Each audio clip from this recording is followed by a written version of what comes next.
자, 오늘은 우리가 평소에 관심을 잘 갖지 않는 요 깃불에 대한 이야기를 좀 해보겠습니다. 경기일보 1월 12일자 기사네요. 자, 깃불에 비스듬한 사선 주름이 있다면 노화 아닌 뇌졸중 치매 위험 신호일 수 있다는 기사인데요. 야, 깃불에 이렇게 주름이 생기면 뇌졸중 신호다. 이건 상당히 좀 세게 때리는 신호죠. 한번 살펴보겠습니다. 자, 기사 첫 줄입니다. 깃불에 약 45도 각도로 깊게 파인 사슬형 주름, 이른바 프랭크 징후는 유전성 심뇌혈관 질환과의 연관성이 있다는 연구 결과가 나왔다. 자, 첫 문장이 아주 셉니다. 이렇게 한번 정리를 해볼게요. 자, 깃불에 주름이 있는데 이걸 갖다가 이제 프랭크 징후라고 한다는 거죠. 오케이. 그런데 이게 문제는 뭐냐 하면은 이제 심뇌혈관 질환, 이 문제를 제시를 한 거죠. 세상에 이게 여기 주름이 조금 있다고 이게 뇌졸중하고 뭐 심뇌혈관 질환, 이게 말이 될까요? 하여튼 뭐 문제를 세게 때렸으니까, 자, 왜 그렇게 연구 결과가 나왔는지를 한번 따져보겠습니다.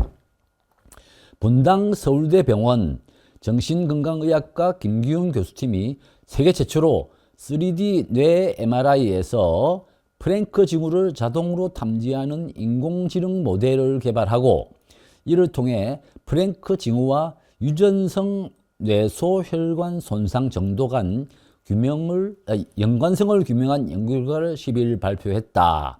자, 분당 서울대병원에서 한 연구고요. AI로 통해서 뭔가 새로운 이 모델로 연구를 했나 봅니다. 그러니까 이 프랭크 징후와 이제 유전성 뇌소혈관 손상 정도에 어떤 관계가 있냐, 요거를 이제 따진 건데요. 일단 요 근거를 좀 따져보려면 보통 이 연구 발표가 실린 학술지를 보면 됩니다. 그래서 학술지는 맨 아래에 있습니다. 여기 보시면은 사이언티픽 리포트하고 뭐 저널 오브 클리니컬 메디신 이런 데 됐는데, 요 두 매체가 각각 신뢰도가 별점 기준으로 보면 한 4.0 또는 3.5 수준이라서 뭐 아주 높은 수준은 아니지만은 상당히 그래도 신뢰성이 있는, 그러니까 이제 요 논문입니다. 상당히 좀 신뢰성이 있다라고 우리가 이제 인정할 수 있어요. 그래서 이제 일단 신뢰성은 있다고 우리가 가정을 하고요. 자, 이분이 연구를 어떻게 했는지를 한번 우리가 쭉 따라가 보겠습니다.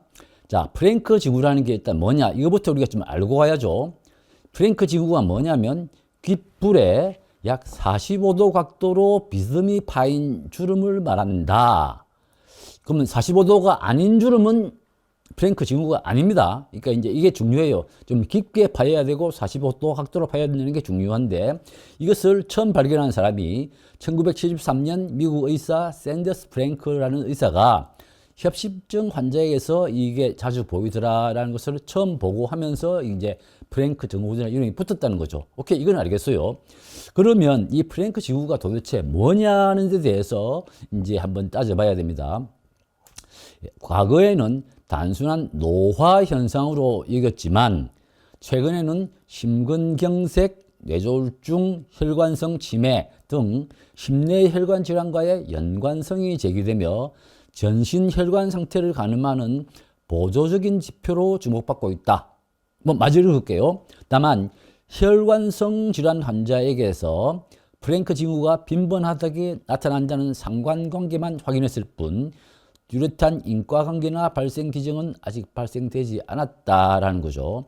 자, 우리는 이제 나이 들면 뭐 어차피 주름이 많이 생기니까 뭐 귓볼에 주름 생기는 것들이야 이거는 이제 노화라고 우리가 이제 단정을 해왔는데, 이제 노화가 아니고요. 이게 이제 심뇌혈관 질환이다라는 어떤 이제 그 근거가 자꾸 나타난다는 거죠. 그래서 여기서도 이제 심근경색이나 뇌졸중이나 뭐 혈관성 치매 같은 이제 주로 뇌혈관 쪽에 연관성이 있을 것이다. 연관성을 이제 문제 제기하는 겁니다. 자꾸 연관성이 있다는 논문들이 자꾸 나오는 거예요. 그렇지만 인과성은 아직 아니다. 이제 요 차이는 잘 아시죠? 연관성은 뭔가 관계가 있다는 것이고, 인과관계는 A니까 B다는 식으로 이제 당연한 그 결과를 의미하는 건데, 아직 인과관계나 발생 기준은 증명되지 않았다는 것들을 이제 확실하게 좀 알고 가셔야 됩니다. 그래서 인과관계 발생 기준은 없다는 거죠. 자, 연구팀이 이제 어떻게 연구를 했냐를 조금 더 봐야 되는데 어렵지만 제가 그냥 술술 좀 풀어보겠습니다. 자, 연구팀은 이런 문제를 해결하기 위해서 뇌 MRI 영상을 활용했다. 자, 뇌 MRI를 촬영하면은 얼굴과 양쪽 귓볼에 함께 찍힌다는 것을 학습한 것이다. 자, 여기서 이제 제가 어차피 우리가 MRI를 찍으면 얼굴 찍었고 얼굴 찍으면 귀가 찍히잖아요. 그러니까 이 데이터는 상당히 구하기 쉽다는 거예요. 상당히 구하기 쉬운 데이터를 이제 어떻게 했냐면 이제 이 문장들이 좀 길어서 제가 구체적으로 다 읽고 가지 않겠습니다. 그냥 이제 400건을 수집을 했고요. 400건의 데이터를 수집해 가지고 AI를 훈련을 시킵니다. 막 훈련시켜서 이게 이제 귓볼 주름이야 또는 아니야 또는 이게 프랭크 징후야 아니야. 그래서 이런 것들은 이제 훈련을 쭉 시키는데 요거를 보시면은 AI로 400건을 훈련. 그러니까 이제 정리를 해볼게요. AI로 이제 400건 훈련 시켜가지고 저 뒤에 보면 이제 600건이 나오고요. 다음에 또 이 460건이 나오는데 요 1040건을 가지고 이제 테스트를 하는 거예요. 이 테스트를 해서 AI 보고 판별을 시키는 겁니다. 왜냐하면 사람이 이 귓볼을 보고 판별하면 오차가 많잖아요. 그래서 AI 훈련시켜서 AI 네가 저 귓볼을 보고 이게 주름인지 아닌지 또는 프랭크 징후인지 아닌지를 판단해봐라고 훈련을 시킨 게 이제 요 단락입니다. 그래서 훈련을 시킨 결과 재밌습니다. 이게 또 뭐 길어서 안 읽겠지만은 이 전문가의 판단과 70% 이상 일치했다는 건 무슨 뜻이냐면요. AI를 시켜서 보니까 귓볼에 주름이 있다 없다라는 판단, 귓볼에 대한 단순한 주름입니다. 주름을 판단하는 게 70% 정확도가 있더라는 거죠. 이거는 사람도 오차가 많습니다.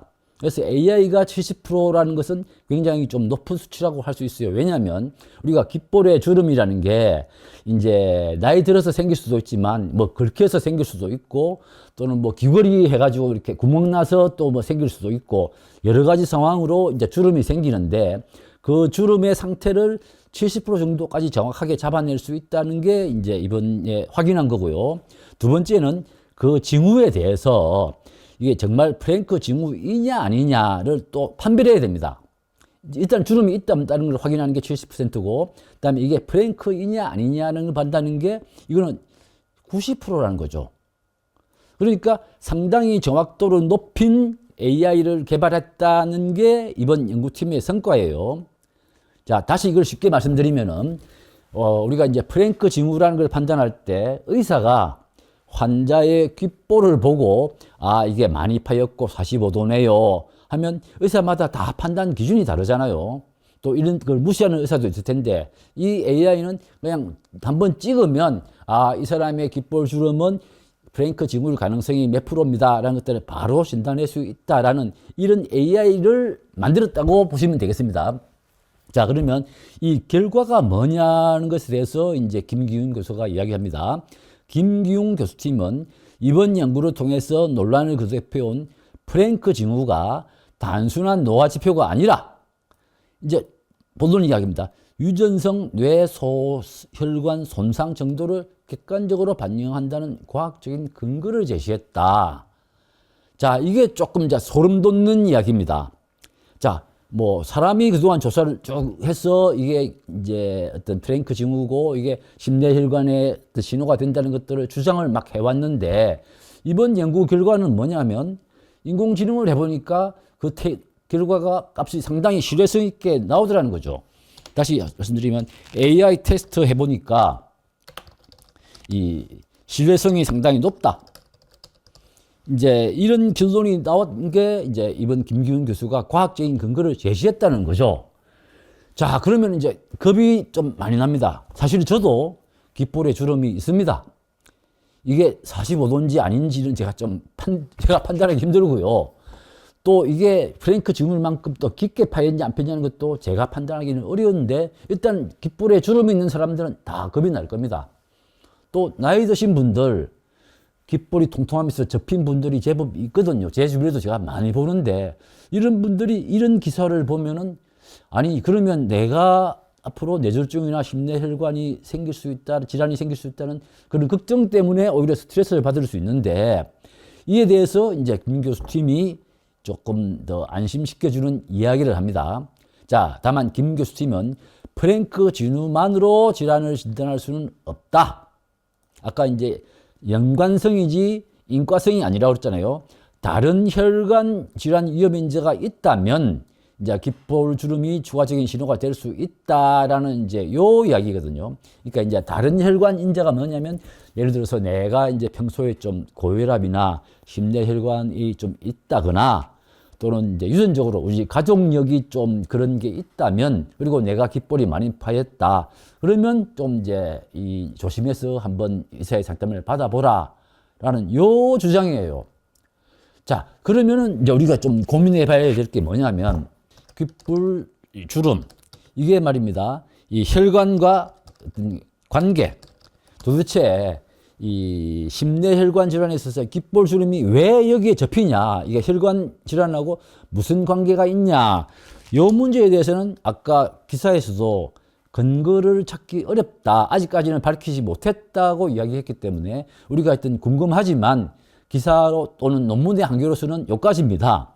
자, 그러면 이제 두 번째 문제는 뭐냐 하면 우리가 이 뇌졸중, 이제 이 뇌혈관 쪽이잖아요. 왜냐하면 심장은 여기에 있고 뇌는 위에 있는데 이 올라가는 과정에 귓볼이 뭔가 영향을 주냐. 그러면 이제 우리가 심뇌혈관이라는 것은 뇌혈관 쪽 말고 심혈관 쪽, 아래쪽 질환은 어떤 관계가 있냐. 궁금하잖아요. 예를 들어서 이제 좀 재밌는 상상을 해보면 뇌혈관 쪽은 징후가 뭐 이마에 나타나고 심혈관 쪽은 뭐 심장 근처에 나타난다 그러면 찾기가 쉽겠죠. 이제 이건 농담을 할 수 있지만 지금 이거는 이제 뇌혈관 쪽 이야기를 하는 거예요. 그러면 심혈관 쪽 이야기는 어떤 관계가 있냐? 이것도 아직 기사나 논문에서 그 근거를 제시하지 않고 있습니다. 그래서 궁금하지만 하여튼 앞으로 이제 연구가 되겠죠. 또 세 번째 알아볼 건 뭐냐 하면은 그러면 귓볼로 어떤 그런 주름으로 이제 뇌혈관 쪽을 알 수 있다면 이거는 우리가 이제 건강진단, 예를 들어서 국가건강검진에서 귓볼만 보고 판단할 수 있는 그런 건강지표, 건강검진 지표 앞으로 가능성이 있냐? 뭐 그런 상상도 할 수 있는데 이건 앞으로 추가적으로 더 많은 연구가 쌓여야 될 겁니다. 근데 저도 이 기사를 보면서 개인적으로 걱정을 좀 많이 했던 게 저는 뭐 가족력이나 이런 건 별로 없지만 귓볼 주름이라는 것들이 걱정하는 분들이 굉장히 많았습니다. 그래서 제가 이 논문을 좀 꼼꼼히 읽어봤습니다. 자, 제목을 보면요. 이렇습니다. 이 프랭크 징후잖아요. 그죠? 근데 프랭크 징후로 뭘 보냐면은 이 카다실이라는 질병에 있어서 이 뇌에 백질이 있어서 어떤 마커가 되느냐 아니냐 요걸 따지는 건데 제가 이걸 논문을 보고 나서 좀 안심을 한 게 요 카다실이라는 단어 때문입니다. 이 카다실 환자를 대상으로 한 연구예요. 그러니까 이 논문은 카다실 환자를 대상으로 한 연구라서 카다실 환자가 아닌 경우에는 별 상관이 없다라고 아직 이야기할 수 있는 거죠. 그럼 카다실이 뭐냐? 자, 제가 찾아봤 여기 있습니다. 야, 카다실은 좀 희귀질환입니다. 이게 써놨죠. 제가 검색을 해보니까 피질하 경색과 백질 뇌증을 동반하는 상염태체 우성 뇌동맥질 어쩌고저쩌고 질병 이름이 굉장히 길어요. 이건 유전병입니다. 또 희귀한 질환이에요. 그러니까 이 희귀한 질환을 가지고 연구를 했다는 거죠. 이런 희귀한 질환이 있는 사람들은 귓볼에 징후가 있다라는 연구를 한 거기 때문에 그렇다면은 우리는 보통 뇌졸중 이런 것들은 아직은 희귀한 질환이 아니고 뭐 누구나 쉽게 걸릴 수 있는 질환이잖아요. 그런 점에서 우리가 뭐 너무 걱정해서도 안 되겠지만 또 그렇게 또 우리가 안심할 수도 없는 그런 상황으로서 우리가 이번 기사를 보시면서 제가 주변 분들에서 이야기를 많이 듣습니다.